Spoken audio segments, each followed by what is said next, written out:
All right, so now we have the Glock 17. I do like the case, the big G, L-O-C-K, their logo. It's kind of nice. Some compliance stickers. Let's see if I can get this over here so I can clip these. This is a Glock 17. I got this weapon as it is an ex-military weapon. Or police, I don't know which, law enforcement type.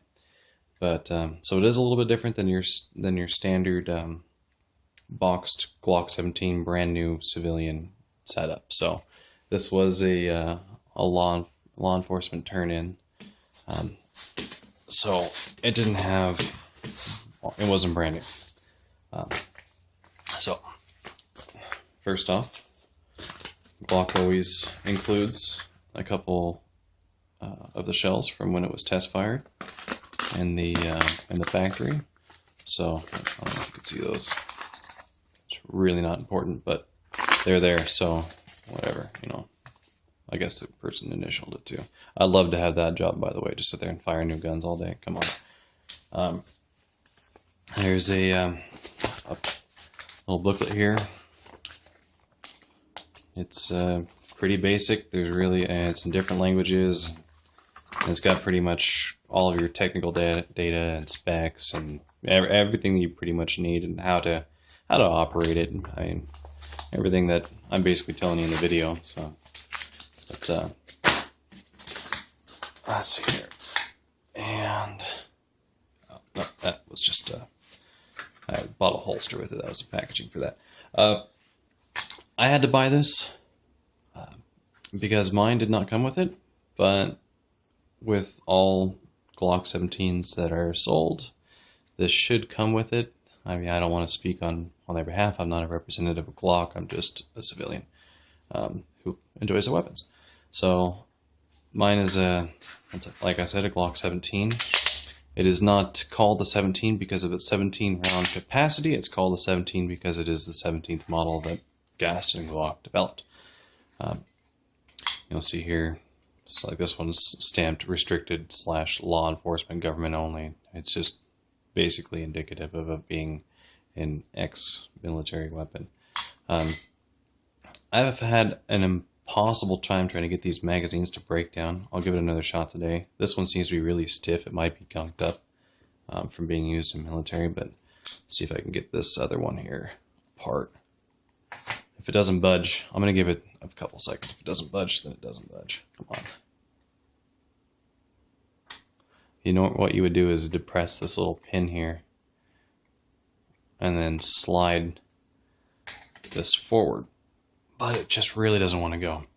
I've never had a problem with the magazines, so I don't really see a need for cleaning them. But if I were able to get that off, which maybe someday I will, I would show you the internal parts of the magazine. It's just a little plastic clip up here, a base plate at the bottom, and a spring in the middle. I mean, it's pretty much as basic as you can get it, which is pretty typical of Glock. They really like to keep things simple, and that's why their weapons function so well. So, and I already did a check earlier, but okay. So here you have it.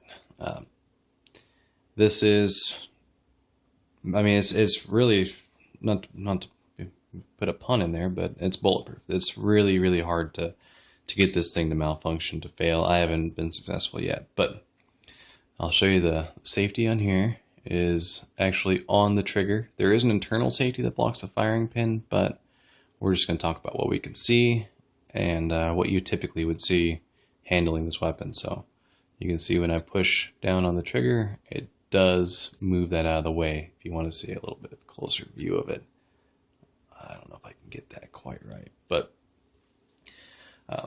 and it has an accessory on the front. This is a Generation 3. That is something to keep in mind when you are buying your weapons, is especially with Glocks, is what generation it is. The first generation is much different than this. The fourth generation, which is what they currently are on, I don't think there's a fifth yet, but there may be, does have a different type of grip. The third generation is fine for me, and that works. I did install a little plug here. This normally would be open, and you can see it has a little hole right there. I don't really know the purpose of this. It doesn't really seem to function or have any function in the weapon, but it was there and it annoyed me, so I covered it. There is the magazine release. It is ambidextrous, or it can be, I think. Don't quote me on that. But anyways, got the little mag release there. These came with factory Glock installed night sights. They're pretty dang good. They glow no matter what, and I put a little bit of paint on there. If you see that, that's why that's going. The night sights glow like crazy. There's no need to charge them. They're tritium or something along that line. But let's go ahead and pop the slide back here so you can see a little bit more of the weapon. So when you have the slide back, this plastic piece here, which you can replace this with a metal. I've never had any problem with the plastic. It does protrude, and so does the barrel. Everything is pretty basic. There's really not a whole lot to this gun, and that's really why they work so well, and under so many conditions, is the fact that with less pieces, there's just less opportunity for them to break. I'll go ahead and pop the slide back again. You can see that the slide release is in this little notch that's on the slide.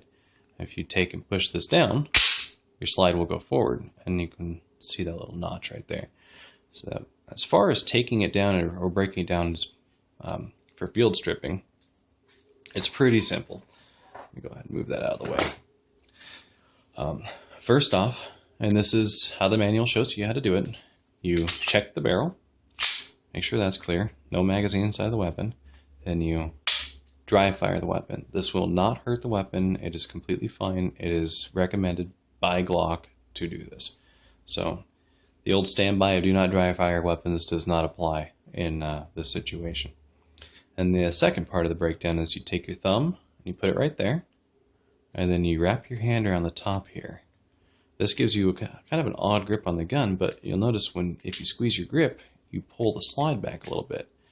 Once you have the slide pulled back a little bit, you grab these little pins here, which are on both sides of the weapon, and you pull those down, and that releases the slide. And once you pull those down, you push the slide forward a little bit, and it'll come right off of the frame. The spring here is capped on both ends, so it won't go willy-nilly around your gun or bind up or anything like that. It's perfectly fine the way it is. It mounts into this little notch down here at the bottom, and this little hole here in the top of the slide. It just fits right in there. It won't fit this way. I mean, it won't fit backwards. It only fits one way. It's pretty easy, for people who are used to some of the older weapons and how they functioned. Glock really did some good things with this weapon. They really made it work so you can be a beginner and take this out of the box and clean it the first time without having to really refer to too many materials. I mean, the initial breakdown with the hold's a little bit tricky for people to get sometimes, but once you've got past that, you're good to go. The barrel, one solid piece, as it should be, fits just right in there like that, nice and solid.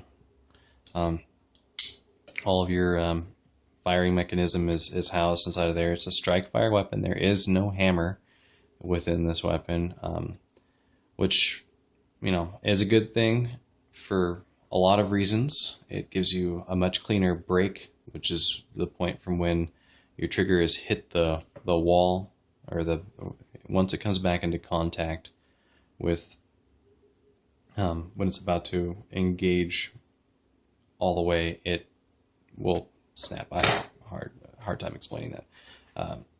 So to reassemble after you clean, you just pop that back in, and then you just simply slide this on. It's one of the easiest weapons to break down. I do have a Beretta that I just made a video on that does break down a tiny bit easier than this, but it's really not that hard. You'll hear it once it's on. That's all it takes. You're good to go. You notice the trigger is back right now. That's because it's been engaged, so it has nothing to push it forward. So when I pop the slide back, the trigger will come back to a frontwards facing position as well. This item right here, I just remembered. The reason why I mentioned this earlier in the video is this is a feed assist for the magazine.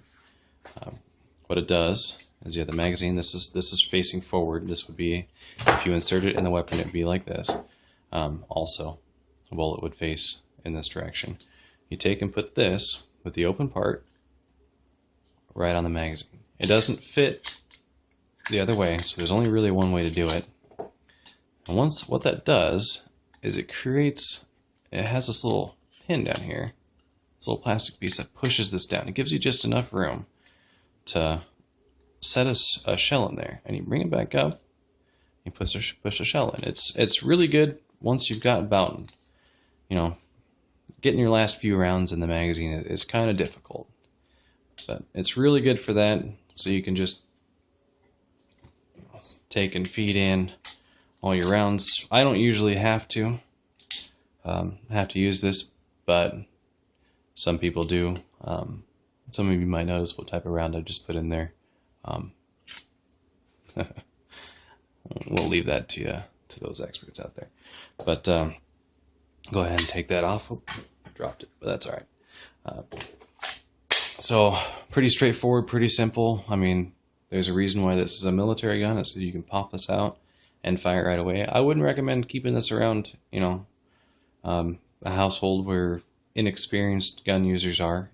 It is, in my eyes, a little bit less safe than other weapons. I know I'm going to get chastised for that, but it's my opinion, and that's just how it is.